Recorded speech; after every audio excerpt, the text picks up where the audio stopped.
Bom, hoje eu quero entrar em um assunto um pouco mais sério com todos vocês. Ultimamente eu tenho visto no YouTube muitos relatos em relação à conversão de muitas pessoas de uma determinada religião para outra. E o que eu geralmente vejo é a conversão de muitos protestantes para o catolicismo, por exemplo. Não que não haja uma conversão de um católico para um protestante, ou que não haja a conversão, sei lá, de um cristão para um islâmico, ou de um islâmico para um cristão. Mas o que eu mais tenho notado no YouTube ultimamente, claro, isso tem muitas questões de algoritmo, do YouTube te manter numa bolha, mas eu tenho visto ultimamente muito sobre a conversão de protestantes, principalmente jovens e jovens adultos também, do protestantismo para o catolicismo. Eles sempre dão os motivos deles, né? E hoje eu quero dar o meu motivo, o porquê eu resolvi deixar o protestantismo, deixar a igreja evangélica e começar um caminho rumo para o catolicismo. Quando eu era criança, o meu foco, na verdade, o foco da minha família sempre foi evangélica. Minha avó é católica, mas minha mãe, ela sempre andou pelos meios evangélicos. Ela sempre me levou para igrejas, sempre me levou para cultos assim protestantes. E eu falo para vocês, eu nunca me senti mal numa igreja evangélica protestante. Eu sempre vi boas pessoas lá. Eu nunca vi um pastor fazendo algo de errado assim, ou algum livro da igreja. Assim, se o cara faz algo errado na casa dele ou por fora, aí é uma questão dele com Deus, eu não tenho nada a ver com isso. Mas minha questão com o protestantismo não é uma questão mais de mágoa pessoal. Até porque isso não faz sentido, velho. Por mais magoado que você possa estar com, sei lá, uma determinada religião, com um grupo social específico, mesmo que seja religioso, você não pode simplesmente largar ele de mão pela sua mágoa. Porque se isso for verdade, cara, você não pode sair. Não pode ser como foi com Lutero, por exemplo, que, claro, a Igreja Católica estava passando sim por uma época de muita corrupção, muita coisa errada, claro, isso é óbvio, todo mundo sabe disso. Mas qual que foi a conclusão de Lutero? A conclusão dele foi simplesmente acabar com tudo. E eu não acredito nisso. Não é dessa maneira que eu vejo as coisas. O que eu vejo é que, se aquilo é verdade, ao invés de você querer destruir aquilo ou ficar com mágoa daquilo, o importante é o quê? Você buscar não transformar, mas você mesmo dar o exemplo de o que é correto, entendeu? Eu vejo também muitos testemunhos assim de protestantes ou católicos que trocam de religiões mais por questões de mágoa, de lá, sentimento, do que pela busca da verdade. E o meu testemunho é mais de busca da verdade mesmo. Por que, que eu saí do protestantismo e voltei meus olhos para o catolicismo? A questão é basicamente doutrinária, é uma questão mesmo de estudos. Eu percebi, nesses últimos anos, por assim dizer, que o catolicismo está muito mais próximo da verdade do que o protestantismo. Claro, eu tive uma grande influência, óbvio, não vou dizer que não, claro, do professor Olavo de Carvalho e também do padre Paulo Ricardo, que são duas pessoas assim que eu admiro bastante, que me inspiraram bastante para que eu pudesse hoje ter essa visão um pouco mais católica do termo. Eu vi muitos relatos deles em relação à igreja, ao papado, à unidade, à tradição, à doutrina católica, à sucessão apostólica. E eu fui vendo esses vídeos e eu fui começando a me questionar. Cara, realmente, mano, não faz o menor sentido eu colocar Bíblia acima da igreja. Por quê? Primeiro, houve acontecimentos do corpo de Cristo. O corpo de Cristo é quem? É a igreja, são os servos dele. É a sucessão apostólica. Entendeu? Ou seja, o que eu notei? Muitos evangélicos colocam a Bíblia como o topo de tudo. Mas isso não está certo. Por quê? Porque a Bíblia, ela não vem do nada. Primeiro, foi necessário toda uma rédea de acontecimentos por pessoas, ou um grupo organizado de pessoas, que no caso é a igreja, para só muito depois eles deixar tudo aquilo anotado e escrito em um livro para que não se perdesse. Tanto é que eu vejo muitos estudos, até naquele um, um universitário americano, o nome dele é Bart Ehrman. O cara é ateu, ele já não tem viés nem protestante nem católico. E ele deixou claro que durante 20 anos, 20, 30 anos, não tinha escritura para os primeiros cristãos seguirem. que eles seguiam? O que eles seguiam? Eu sempre pergunto isso para um protestante, para um evangélico. O que eles seguiam?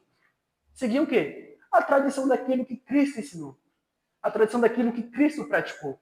Não só Cristo, mas todos os apóstolos e líderes da igreja. Porque o que é a sucessão apostólica? A sucessão apostólica é a sucessão de líderes estabelecidos no princípio por Cristo. É simplesmente isso. Isso é fazer parte da igreja. Isso é fazer parte da igreja. É você obedecer àqueles líderes que foram edificados e apontados pelo próprio Cristo.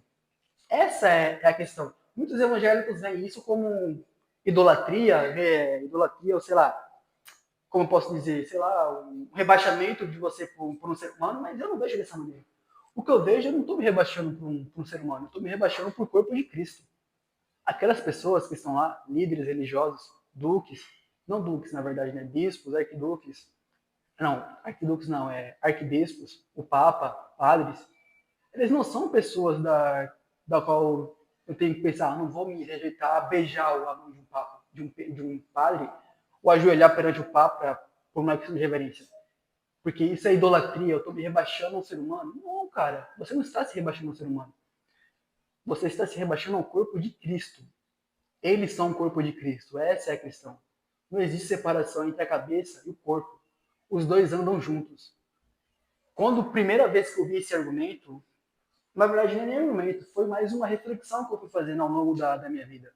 Eu percebi que o catolicismo é algo muito mais palpável e verídico, até mesmo pela inumerável número de santos, de milagres, de aparições da Virgem Maria, de aparições de Cristo.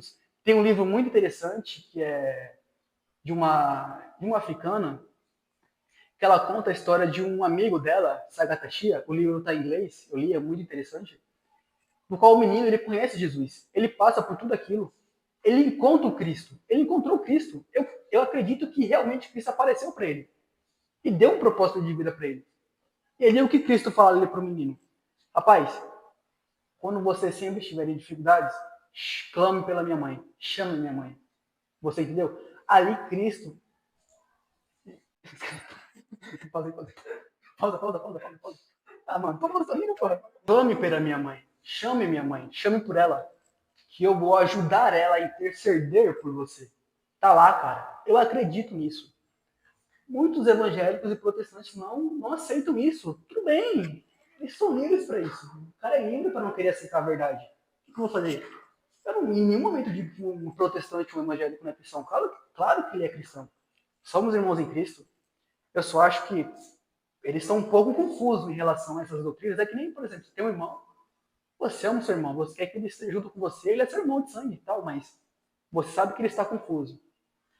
Então, o que eu quero deixar de conclusão para vocês é, ao buscar a verdade, não tente buscar a verdade por questões puramente sentimentais ou, como eu posso dizer, subjetivas.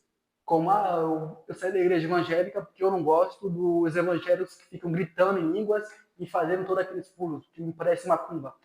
Eu saí da igreja evangélica porque os pastores evangélicos, eles pregam mais a teologia da prosperidade, eles só pensam em dinheiro. Isso também é ruim, eu concordo, mas o foco não pode ser isso. O foco tem que ser o quê? Estudo. Cara, você tem que buscar a verdade por estudo, não por questões subjetivas suas. Estudo.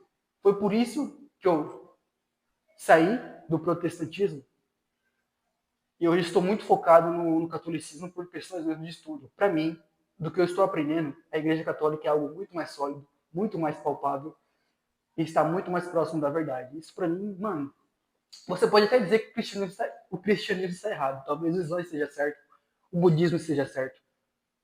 Mas eu tenho a plena consciência de que de todas as denominações cristãs que existem no mundo, a católica é a que está mais próxima da verdade. Então, esse era o meu testemunho hoje para vocês. Eu fiz isso aqui de coração mesmo, porque eu gosto de desabafar. Eu geralmente não desabafo muito, fico mais refletindo, né, como os velhos filósofos faziam. Eles refletiam bastante em relação a muitas questões assim dificultosas e complexas para a nossa sociedade. Mas é sempre bom expressar e ter esse diálogo com vocês. Então, é isso. Eu queria que vocês agora deixassem o like aqui do lado, comentasse também sobre o testemunho de vocês em relação a conversões e se inscrevesse no canal, porque eu acho que vai ser muito interessante a partir de agora a gente fazer conversas mais reflexivas e filosóficas, complexas em relação às nossas crenças, ao porquê que a gente levanta da cama, o que a gente acredita, por que a gente acredita naquilo. E por hoje eu acho que é isso. E sigam a Cristo, é só isso que eu queria dizer.